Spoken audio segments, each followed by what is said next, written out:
Christmas Eve, 1945. Fayetteville, West Virginia. A two-story farmhouse on a hill burns to the ground in less than an hour. When the smoke clears the next morning, George and Jenny Sodder are alive. 4 of their 9 children are alive. The other 5 are missing. Investigators say the children died in the fire. Their parents say they did not. 81 years later, no one has produced a single bone, a single tooth, or a single body. George Sodder was an Italian immigrant. He had arrived in the United States in 1908, when he was 13 years old, and had worked his way up from rail yard labourer to the owner of a successful trucking and coal hauling business in Fayetteville, West Virginia. His wife, Jenny Sodder, was also an Italian immigrant. Together, by the autumn of 1945, they had 10 children. The eldest son, Joe, was 23 and serving in the United States Army. He was not in the house on Christmas Eve. The 9 remaining children, ranging in age from 2 to 17, all lived at home.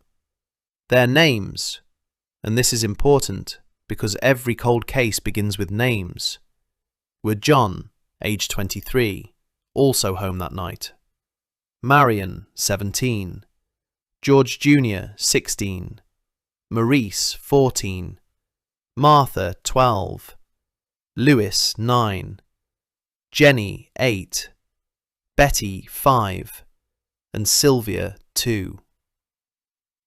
On the night of December 24th, 1945, all 9 were inside the family's large 2-story farmhouse on Route 21, just outside Fayetteville.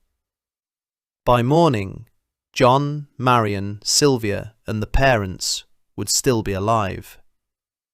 The other 5, Maurice, Martha, Louis, Jenny, and Betty, would be gone. In the months before the fire, the Sodder household had been receiving threats. George Sodder was, by all accounts, an outspoken man.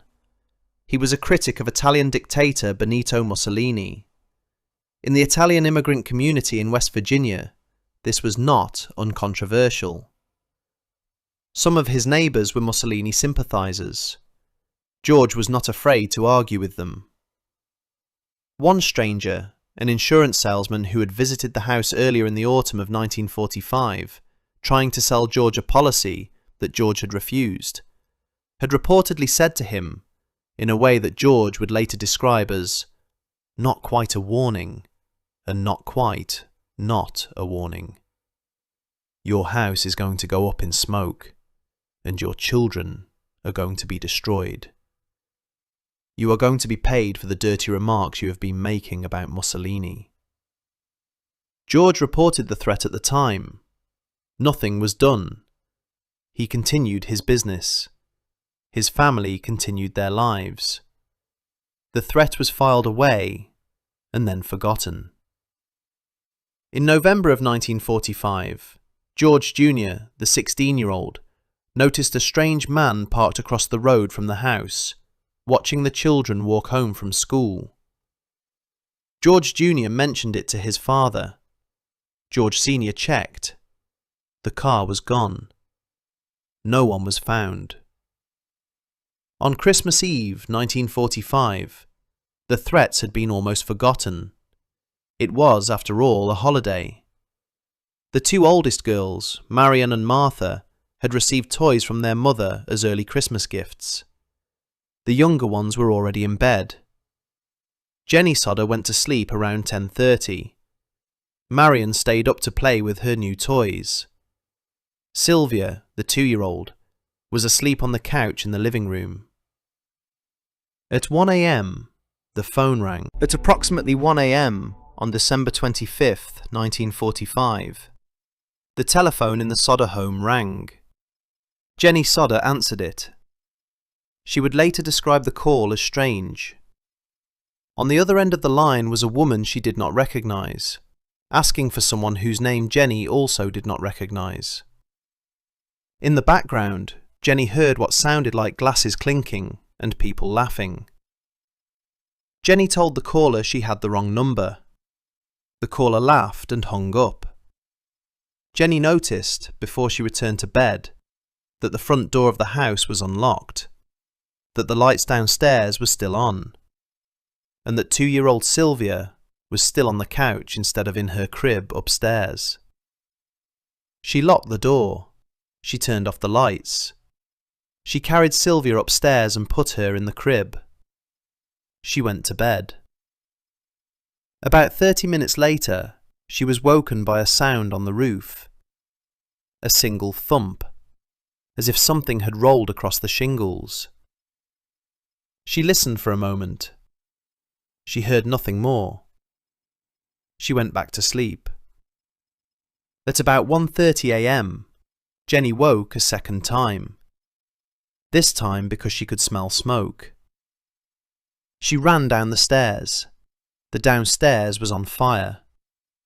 George's office on the first floor was already fully involved. George and Jenny shouted up the stairs. John, the older son, and Marion, the 17-year-old, came running. George Jr. and Maurice came too, though in interviews afterward, no one could agree exactly when. The 4 older children, plus the parents, plus the baby Sylvia in the crib upstairs, made it out. The other 5, Maurice, Martha, Louis, Jenny, and Betty, were upstairs in the attic floor bedrooms. George Sr. ran to the foot of the stairs to call up to them. The staircase by then was on fire. He could not get up. He could not see them. He could not, in the moment, hear them.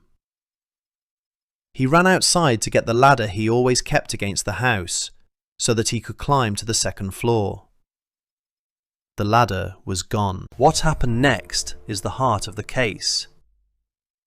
Because in the hour after George Sodder discovered the ladder was missing, nothing worked.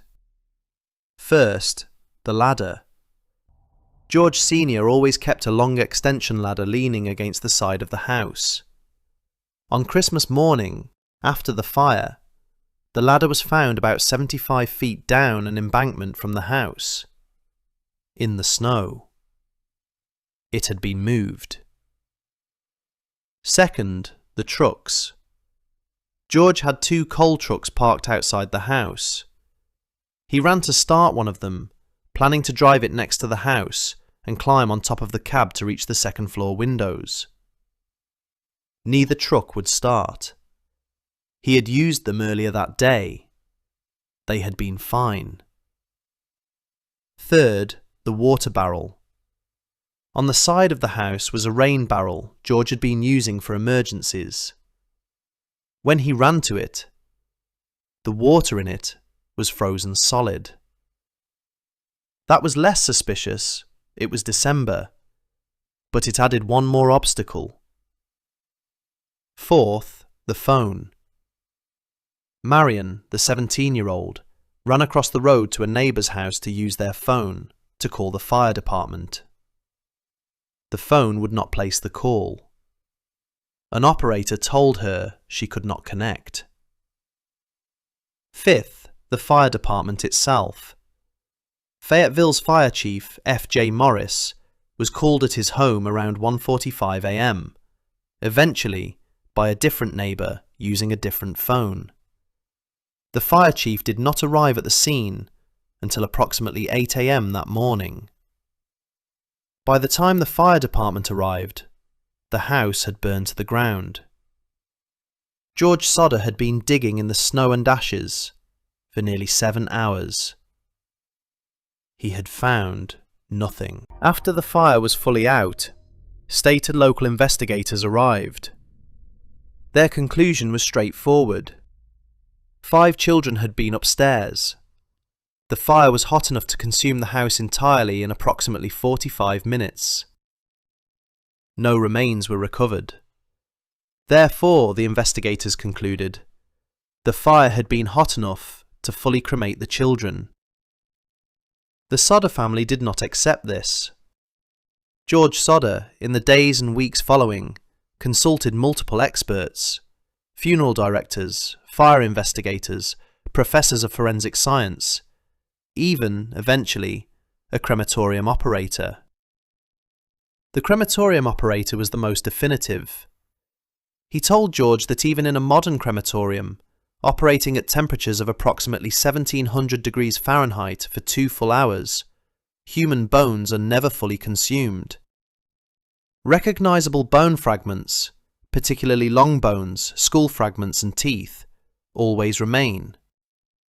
A typical structure fire, even a fully involved one, does not approach the sustained temperatures of a crematorium. It is hot, but only briefly hot. Bodies in residential structure fires, in nearly every documented case, leave recoverable remains. 5 children, weighing collectively somewhere over 300 pounds, do not vanish. Even in a fast and hot house fire, some bones survive. Some teeth survive. Belt buckles survive. Hinges from shoes survive. Keys in pockets survive. When the Sodders sifted through the ashes themselves, over the course of weeks, with rakes and screens and bare hands, they recovered nothing belonging to the 5 missing children. Not a tooth. Not a bone. Not a metal shoe eyelet. Not a buckle. Not a button. Investigators told the family that everything had been consumed. The family did not believe it. In the weeks after the fire, the Sodders began receiving reports. A woman in Fayetteville, who said she had been having breakfast at a roadside diner on the morning of December 25th, reported seeing 4 children matching the descriptions of the missing Sodder children, sitting in a car outside the diner with a man and a woman she did not recognize.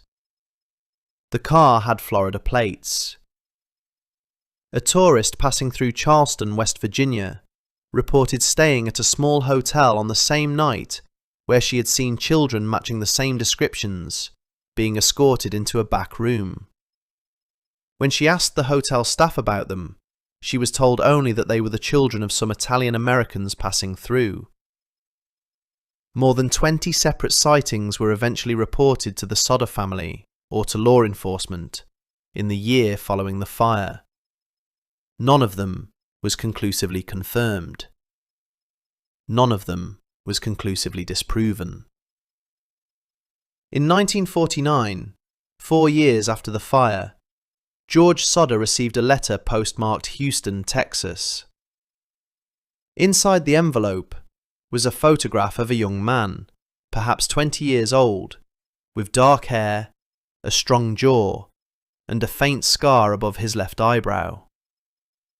On the back of the photograph, in pencil, someone had written, "Louis Sodder, I love brother Frankie. Illil boys.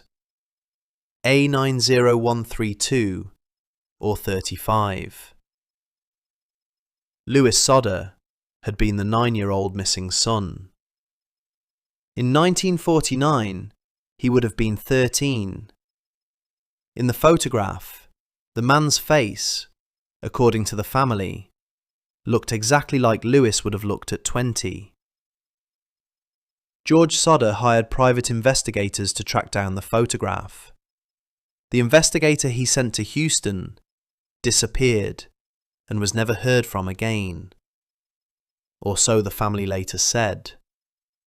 No records of the investigator's fate were ever produced. No additional photographs ever arrived.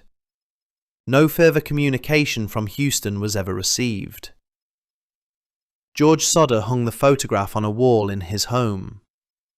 He would tap it gently with his finger in interviews with reporters and say only, "That is my son." In 1952, 7 years after the fire, George Sodder paid for a billboard along Route 16 just outside of Fayetteville. The billboard showed photographs of all 5 missing children, their names, their ages at the time of the fire, and their ages at the time of the billboard. a standing reward of $5,000, which was, in 1952 dollars, an enormous sum, for any information leading to their recovery. The billboard stood beside that highway, photographs fading in the sun, until 1989. 37 years. George Sodder died in 1969. Jenny Sodder died in 1989. After Jenny's death, the surviving Sodder children, John, Marion, Sylvia, took the billboard down. But before they did, one final reported sighting reached the family. In 1968, a year before George's death, a separate photograph arrived in the mail. An older man, perhaps in his 30s, with deep-set eyes and a heavy brow. No note, no return address. The Sodder family was convinced the photograph was of one of the missing children, Louis again by their account, aged into his 30s. They were never able to prove it. No one ever came forward to claim or contradict the image.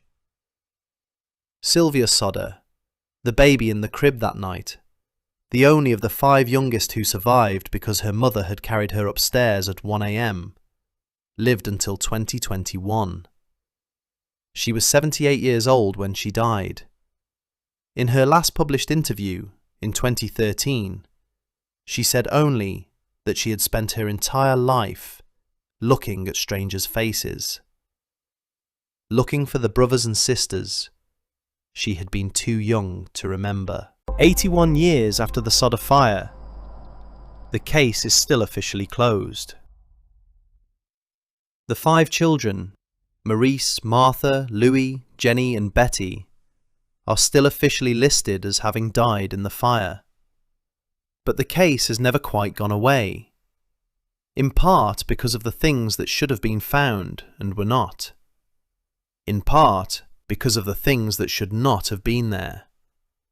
The missing ladder, the dead trucks, the strange phone call. And were. Modern investigators who have re-examined the case generally fall into 2 camps. One camp argues that the lack of remains is explainable. Wooden frame structure fires of the era could, under specific conditions, reduce a body to almost nothing recoverable, particularly when the floor of the 2nd story collapsed into the burning basement, as appears to have happened in the Sodder house. The other camp argues that the totality of the surrounding facts, the threats, the missing ladder, the sabotaged trucks, the suspicious phone call, the missed sightings, the photograph from Houston, is too much to ignore. That the children were taken. That the fire was a cover. That what burned that night was an empty house. No federal investigation was ever opened. No conclusive forensic re-examination has been undertaken with modern techniques, because there is nothing to re-examine. The site has been cleared. The witnesses are dead. The photographs are still where the family hung them. We may never know what happened on Christmas Eve 1945, on a hill outside of Fayetteville, West Virginia. But we know what was not found. We know what was not heard. We know what was not, in the end, explained. And that, for as long as cold cases are remembered, is what keeps the file open, even when the file is closed. Chalkline file doesn't promise you answers. Sometimes the file is closed. Sometimes the answers are not in it. 5 children went to bed in Fayetteville, West Virginia on Christmas Eve, 1945. 4 others went to bed too. In the morning, 4 of those 9 were still in the family. What we have, 81 years later, is a billboard that stood for 37 years on a rural highway. A photograph that may or may not have shown a missing brother grown into a man, and a mother who spent the next 44 years of her life looking at strangers. If you know something the file does not, if a name, a place, a recollection, a family story passed down from someone who passed through Fayetteville on Christmas of 1945, every detail still matters, even now, even with the witnesses gone. Cold cases stay cold until they don't. This was the Sodder file.